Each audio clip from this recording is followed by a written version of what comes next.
E aí, aqui a gente vai conversar sobre aqueles 5 tipos, né? E, entre outras, né? Isso é um dado do município de São Paulo, de 2017, ok?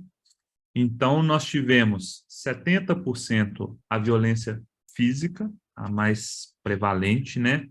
Seguida da violência psicológica ou moral, e da negligência e abandono, tá? Aquelas classificações que nós já falamos no início. Pode passar isso no ano de 2017. Lembrem-se, 2017, antes da pandemia, antes desse problema que nos afligiu durante tanto tempo, né? Pode passar. Mas aí, tá, aqui eu quero falar o seguinte com vocês. Eu falei da incidência de violência, né? Mas o que é incidência? Incidência é o número de eventos de uma determinada situação numa população. E aí eu pergunto para vocês, vocês conseguem me falar quais letras estão aqui nesse teste visual? Muito difícil, né? Para não dizer impossível. Talvez o E aqui, a primeira, e pronto. Passa para a próxima. E aí, o que vem acontecendo nos últimos tempos, nos últimos anos? Nós estamos falando mais sobre isso. Pode passar, então nós estamos enxergando. Volta uma. Nós estamos enxergando mais a situação de violência. Então, aqui é algo que eu gosto de fazer as pessoas pensarem o seguinte: será que realmente nós estamos ficando mais violentos? Ou será que nós estamos falando mais sobre violência? Então, assim, é algo que precisa ser esclarecido. A nossa visão aqui à direita, né, no quadrinho que está enxergando melhor, a nossa visão ainda está perfeita? Ainda está 100% fidedigna? Não. A nossa visão ainda não está perfeita, porque muitas vezes, como a gente falou lá no início, esses números, eles não são divulgados, eles não são pesquisados, eles não são investigados, eles não são vistos. Então, talvez hoje nós estamos enxergando um pouco melhor. Nós estamos enxergando um pouco melhor. Nós temos que conversar sempre, falar sempre sobre esses números. Mas falar que a violência está aumentando a incidência é um pouco complicado. Nós estamos falando mais, nós estamos enxergando mais. Isso tem gente que vai falar, nossa, é terrível, está aumentando o número de casos? É terrível existirem esses casos, mas que bom que nós estamos falando sobre isso. É isso que eu quero deixar claro para vocês, tá? Que a gente precisa sim falar sobre isso. Pode passar? E aí, quais são os fatores de risco para os diversos tipos de violência, né? Daqueles 5 tipos de violência que nós falamos lá no início. Claro, dependência funcional. Infelizmente, aqueles indivíduos mais frágeis, com uma saúde física mais precária, eles precisam mais de ajuda, né? Aqueles pacientes com alteração cognitiva, eles precisam mais de ajuda para o autocuidado. E numa situação mais delicada, digamos assim, numa família um pouco mais fragilizada, num ambiente familiar mais fragilizado, isso pode gerar uma sobrecarga. Então, isso pode gerar um estresse naquele sistema, né? naquela célula familiar. Então, é um fator de risco, né? Essas doenças graves, essas doenças muito debilitantes. Querendo ou não, a baixa renda, muitas vezes o arrimo da família é o idoso. é o salário, é a aposentadoria daquele idoso. Então, se acontecer alguma coisa com aquele idoso, ah, infelizmente também situações que algum filho, filha ou conhecido, mais uma vez uma instituição financeira, ele viola aquela segurança financeira, as pessoas de baixa renda elas têm maior dificuldade de reverter a situação, até acesso à informação. Vai deixando ali, não, peguei um empréstimo aqui, um empréstimo acolá, um consignado aqui, aí quando vai ver no final do mês, a aposentadoria, que já é bem pequena, infelizmente, né? Nós temos uma situação previdenciária no Brasil complicada. Aquela aposentadoria que era pequena virou nada, virou formiguinha, né?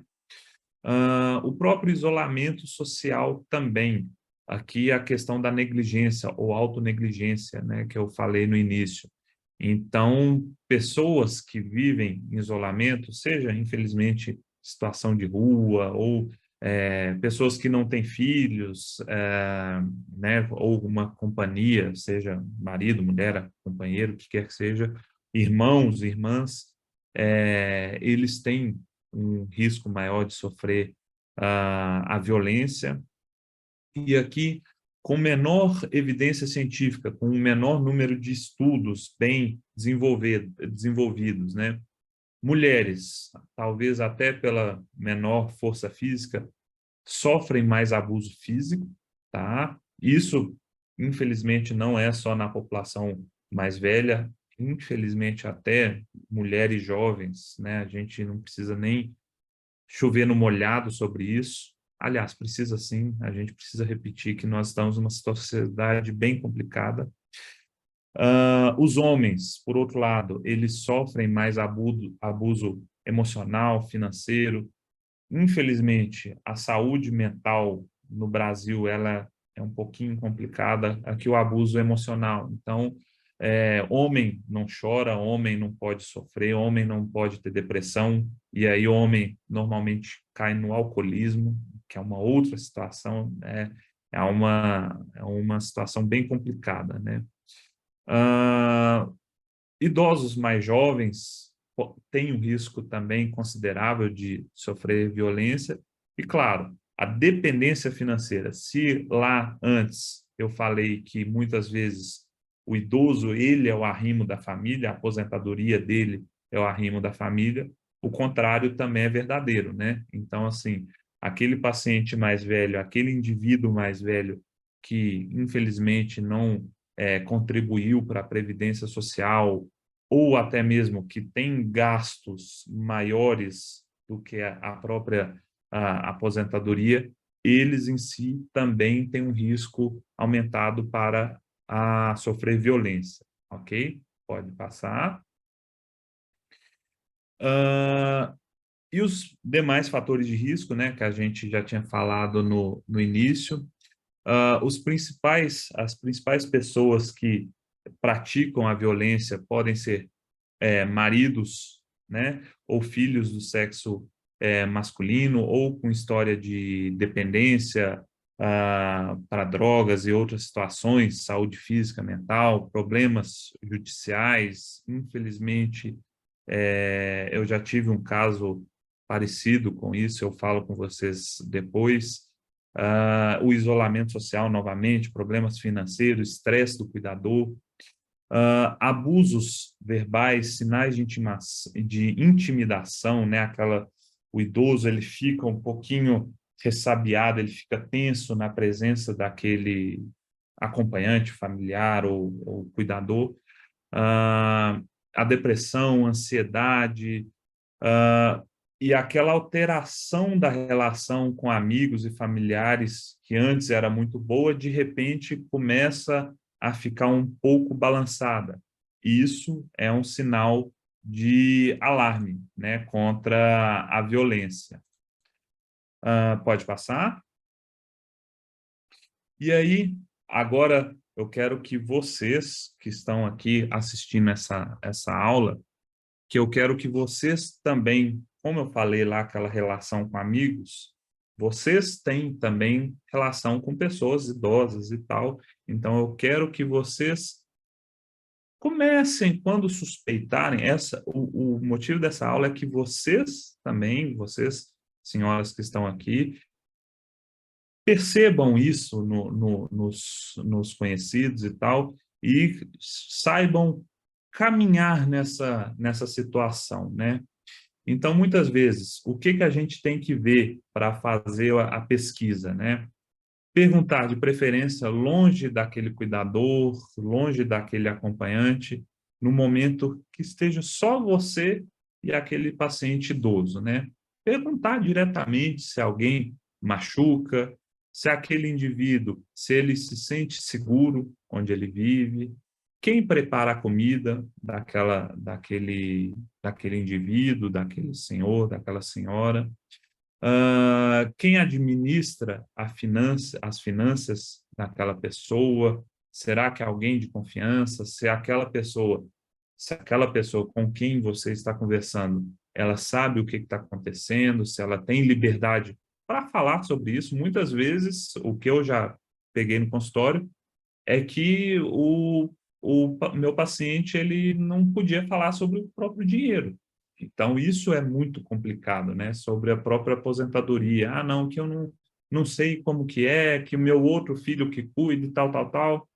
E aí a gente fica, profissional de saúde, a gente fica um pouquinho com o pé atrás sobre isso, né? E, claro, perguntar, alguém já deixou de lhe ajudar quando você precisou, em algum motivo, alguma situação mais delicada? E cuidado sempre com aquelas situações, são os chamados falsos positivos, né? Aquelas pessoas que têm um sinal de violência, algo visível, mas que não é por causa da violência, tá? Então, com o envelhecimento, a gente tem uma fragilização da nossa pele. Por exemplo, se a gente fizer aquela atividade de puxar assim a pele do dorso da mão, pessoas mais velhas têm uma pele bem fininha. Quanto mais velha, normalmente mais fina aquela camada de pele. Então, qualquer encontrão, assim, passei e bati o braço na porta, aquilo vai criar um hematoma aqui, que é aquele roxo, que no fundo, não foi uma violência. Então, a gente precisa ficar de olho nisso também, tá? Por outro lado, também os falsos negativos. Então, são aquelas situações onde teve uma violência e a gente achou que não era uma violência. Então, um exemplo que eu dei aqui, a osteoporose é uma fragilização óssea. O osso ele fica bem parecido aquelas pedras que antigamente, né? Eu também entregando a minha idade, né? De esfregar o calcanhar, assim, pedra pome, se não me engano. Então, o osso ele fica bem poroso, né? E ah, na presença da osteoporose, a fratura ela fica mais possível de acontecer, né? Tem um risco aumentado de incidência de fratura. Só que, claro, existem outras situações que a fratura pode acontecer independente da osteoporose. A osteoporose tem ossos específicos que se fraturam e a violência tem ossos que são mais comuns, mais factíveis, né? Pode passar. E aí, aqui, o que eu quero que vocês, quando suspeitarem alguma coisa de conhecidos, amigos, familiares, etc. e tal, o abuso físico. Algumas vezes o paciente ele fala diretamente sobre esse abuso. Então, o que nós temos que pesquisar? O padrão de hematoma. Então, vocês conseguem concordar comigo que tem algumas lesões que são muito difíceis de ocorrer naturalmente. Então, um hematoma que tem uma forma de um aperto no braço, né? Uma queimadura, por exemplo, que infelizmente acontece, queimadura bem redondinha ou até mesmo em forma de unha, tá? Então, queimadura com ferro de passar, pode acontecer. A terceira ali, que eu falei, né, o hematoma que circunda braços e pernas do paciente, que é aquelas hematoma da pessoa que está segurando, tá? A fratura óssea em espiral. Então, muitas vezes, quando a gente pega o osso e gira para tentar puxar, que eu digo de forma violenta, né? De puxar aquele indivíduo, pode quebrar literalmente girando, tá? Que isso que é a fratura em espiral. Se não me engano, vai ter imagem mais para frente. Fraturas de mandíbula, tá? Fraturas de zigomático, que é essa região óssea aqui. Corte, até mesmo lesões não tratadas. Então, muitas vezes, é um corte que tem um mês, e aí está infectado. Significa que aquela lesão inicial pode ser uma lesão normal, que não é secundária à violência, mas não foi tratada, teve um cuidado negligente, que aí sim é uma forma de violência, e aí não foi tratada de modo correto e não foi cicatrizada. E claro, aqui os diagnósticos diferenciais que eu falei, são situações, aspas, naturais que podem acontecer no idoso que não são secundárias à violência. Mas eu prefiro pecar pelo excesso do que pela falta. Então, se a gente encontrar algum desses possíveis achados físicos, vocês, como conhecidos daquele indivíduo, conversem, tentem abordar aquela situação, ok? Próximo. Aqui, ó. Aqui, aquilo que eu falei. A primeira imagem, uma queimadura claramente secundária ao uso de um ferro de passar, né, que a gente vê até aquele buraquinho de onde passa o vapor. Aqui são algumas formas de fratura que a gente pode encontrar no indivíduo idoso, tá? A segunda, lá da esquerda para a direita, na primeira fila, é a fratura em espiral. Então, é literalmente, se a gente refletir um pouco, é literalmente uma pessoa que pega girando, tá? Igual uma garrafa de refrigerante, gira, tá? Ah, as outras formas são secundárias a outros traumas, digamos assim, né? Claro, um acidente automobilístico, uma queda, tem outros padrões, né? Mas essa em espiral ela é bastante suspeita. E aqui só para vocês terem uma noção de onde que é o osso zigomático, tá? Então é bem aqui do lado. Qualquer trauma nessa região pode levar a uma fratura zigomática. Pode passar? Próximo, né? O abuso sexual. Então, o paciente ele pode declarar abertamente com você sobre a relação não consensual, né? Um comportamento sexual incomum daquele indivíduo, daquele senhor, daquela senhora, e, né? Tanto aquele comportamento do indivíduo e a relação entre o cuidador e aquele indivíduo, né? E claro, existe o abuso sexual, existe o estupro. Isso aqui são termos que eu deixo para os outros conhecedores discutirem, mas é uma relação sem consenso, tá? E o que que nós vamos observar? Claro, hematomas, mais uma vez, sempre frisando aquela fragilidade cutânea, tá? Principalmente em região de genitais e mamas. ISTs, que são as infecções sexualmente transmissíveis, inexplicáveis, tá? Então, é muito raro, talvez, aquele senhor, aquela senhora que não tem um parceiro, de repente começa a ter infecção de repetição.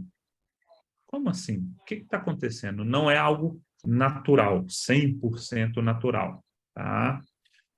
Sangramento anal e vaginal inexplicável. A questão da da hemorragia na mulher, ela acontece até uma determinada idade, né, a menopausa. Fora daquele período, não é normal, não é aceitável um sangramento natural. A gente sempre tem que pensar. Sangramento é algo que assusta muito no paciente idoso. Normalmente a gente pensa ou violência ou algum tipo de câncer, tá? Claro, roupas íntimas rasgadas, manchadas ou ensanguentadas, quando a gente vai fazer uma avaliação mais pormenorizada, mais íntima, então a gente sempre tem que pensar sobre isso. E, né, infelizmente, a dor ao andar, ao caminhar, por quê? O que está acontecendo? Por que está com essa dificuldade nova ou é piora de uma dificuldade antiga? A gente sempre, infelizmente, tem que pensar sobre isso. E aí, na coluna ali do diagnóstico diferencial, claro, algumas vezes nós podemos ter candidíase, que é algo que pode acontecer naturalmente na mulher, né? Claro, naqueles pacientes com demência, eles podem ter uma alteração comportamental, que demanda um outro tratamento. Não vou dizer que é natural que nós vamos deixar assim. A gente tem que tomar cuidado também. Ah, igual falei, a gente sempre tem que, num paciente mais velho, um sangramento, a gente sempre tem que pensar em algum tipo de câncer também, excluída a possibilidade de violência. Tá? Então, câncer de cólon, um câncer uterino, sempre pensar sobre isso.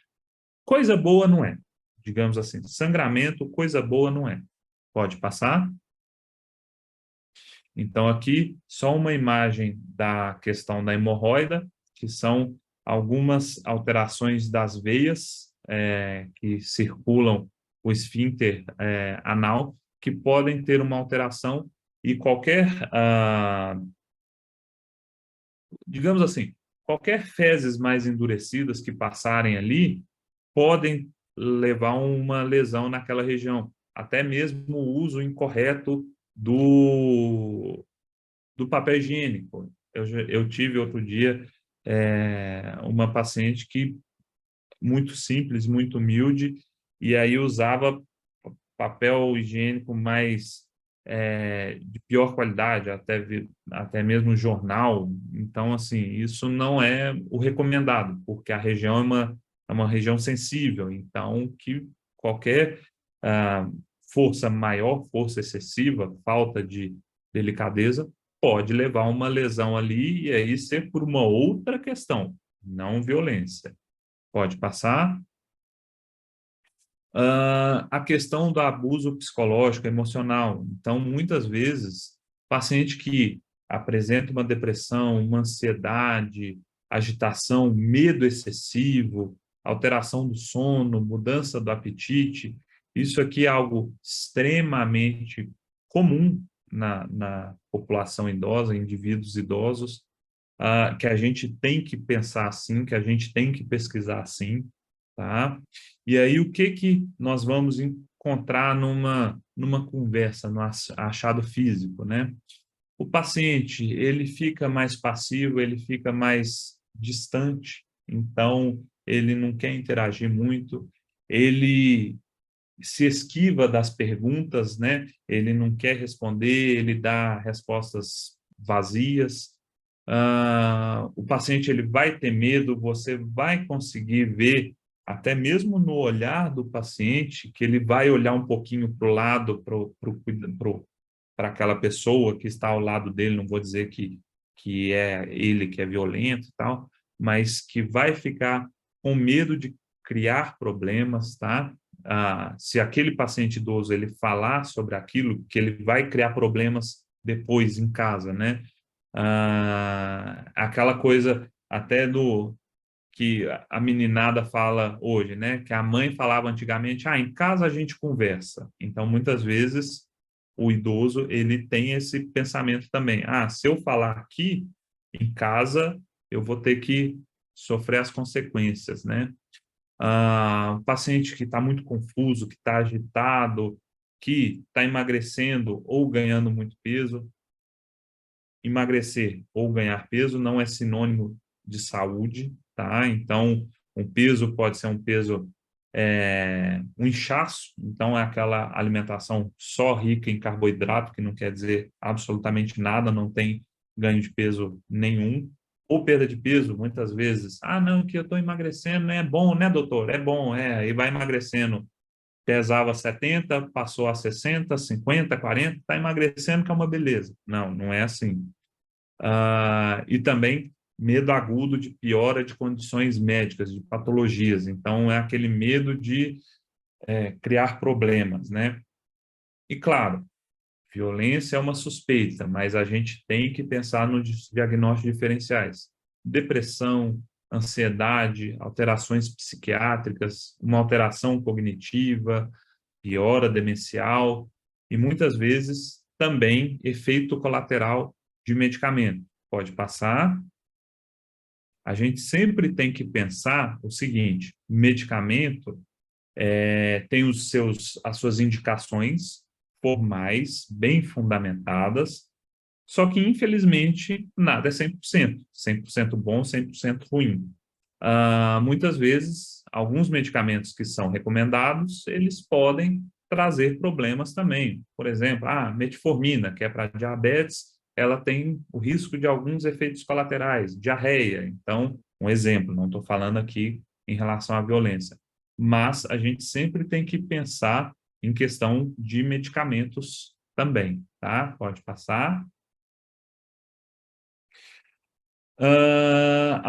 A violência financeira, né? Então, é muito interessante a gente pensar assim, que foi uma pessoa que teve posses a vida inteira ou que foi remediada a vida inteira e, de repente, começa a viver numa situação muito complicada, uma situação financeira muito complicada, a ambiguidade da situação financeira, né?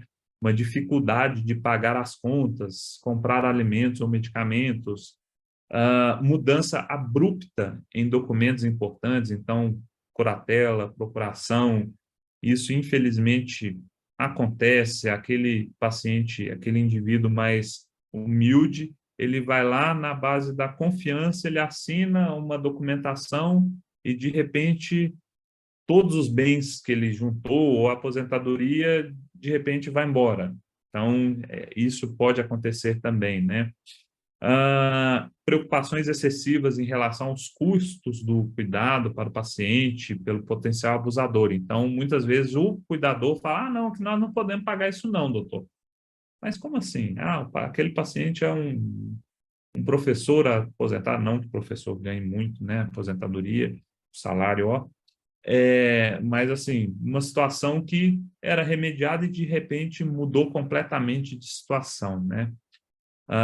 E aí os achados físicos, isso que eu falei, o paciente, o cuidador, ele não quer falar sobre finanças, ou o paciente, ele não quer falar sobre finanças. Claro que a gente tem uma linha muito tênue sobre isso também. O papel do médico não é invadir a intimidade do paciente. Hoje, felizmente, nós temos o SUS, né, que não é perfeito, mas tem a sua boa infraestrutura. Então, claro, ninguém quer gastar a aposentadoria só com remédio. Eu também quero gastar minha aposentadoria comprando um presente, viajando, tendo outras questões, e quero, se possível, ser bem tratado. Então, é uma linha muito tênue, né, entre gastar meu dinheiro só com médico, só com remédio, só com tratamento, e não tratar, e não gastar com nada, né, viver à base da miséria e não querer gastar. É uma linha muito tênue, né? E aí, claro, mais uma vez, a gente tem que pensar em doenças psiquiátricas, alterações cognitivas e doenças neurológicas. Pode passar? E aqui os exemplos, né, dos tipos de violência, né? Muitas vezes eu tenho certeza que vocês, tomara que não, né, mas infelizmente devem ter ouvido ou visto situações assim, né, para assinar um documento que não tem problema nenhum. Antigamente tinha até aquela questão das letras miúdas, né, de você assinar um documento, aí quando vai ver até desenho animado mostrava isso antigamente, né, daquele contrato que se desdobra ali em quilômetros de outras informações, né? E aí também, no outro quadrinho, né, da situação, tá estranho, tinha que ter mais dinheiro, e aí a outra pessoa que era responsável pelo cuidado financeiro não está nem aí, está negligente, né, digamos assim. Pode passar. E o último, se não me engano, eu acho, da negligência, né, que é quando aquele indivíduo ele precisa utilizar um aparelho auditivo, óculos, prótese dentária ou um auxílio de marcha, né, um dispositivo de marcha, uma bengala, um andador, que quer que seja, uma muleta, e ele não tem, né? Mudanças abruptas ou declínios de saúde. Então, é um paciente que vinha sendo bem cuidado, vinha se cuidando bem, quiçá, né? E, de repente, ele piora muito. O que que aconteceu? O que está acontecendo? Que situação que está passando aí que a gente não viu, né? E aí, o que que a gente pode encontrar? Uma queda de peso, né? O IMC, uma queda do IMC, aquele paciente que perde músculo muito rápido, sinais de desidratação. A gente sempre precisa perguntar sobre a ingesta hídrica, quanto de água que toma, não é só perguntar, toma água. Não, tem que avaliar se está tomando água. O recomendado, em média, é de 1,5 litro de água por dia, tá? Aquele paciente que chega com uma higiene ruim, né? Até mesmo com sujeira, com mau cheiro, com roupas aqui, vestimentas inadequadas, paciente que chega com lesão por pressão, aqueles machucados no bumbum, em superfícies ósseas, né, que fica muito tempo deitada, a pele ela se machuca com aquilo. Hipotermia, hipertermia, aqueles pacientes que a gente encontra e eles estão com febres, queimaduras em pacientes com demência.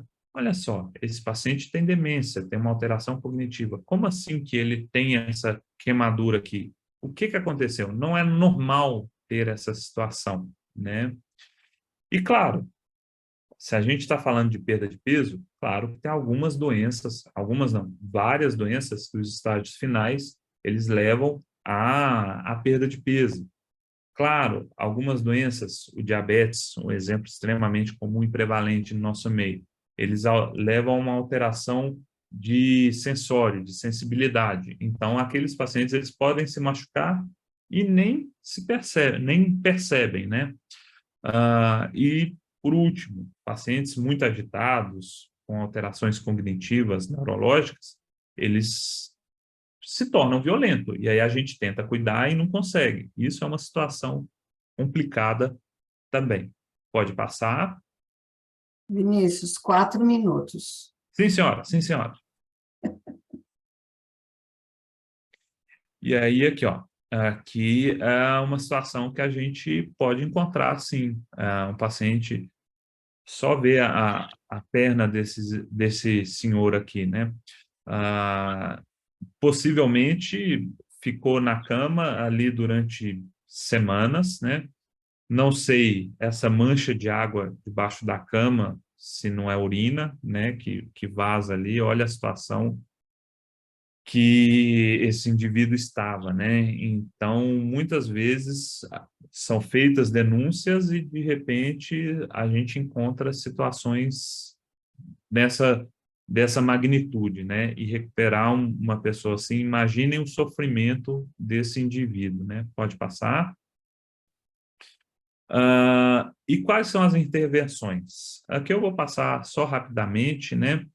A gente, no artigo 19 do Estatuto do Idoso, que prevê que em os casos de suspeita ou confirmação de violência, serão objeto de notificação compulsória pelos serviços de saúde públicos e privados à autoridade sanitária.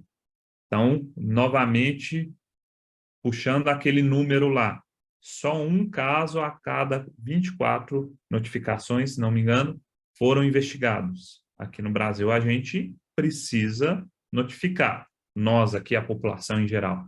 Daí para cima, são os órgãos competentes, né?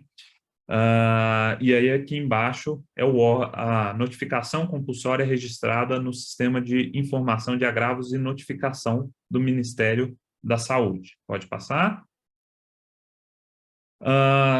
Quais são as recomendações? Solicitar auxílio ao serviço social em casos suspeitos e nos casos de confirmação da situação de violência ou persistência da suspeita, comunicar ao Conselho do Idoso Municipal, Ministério Público, Delegacia de Polícia.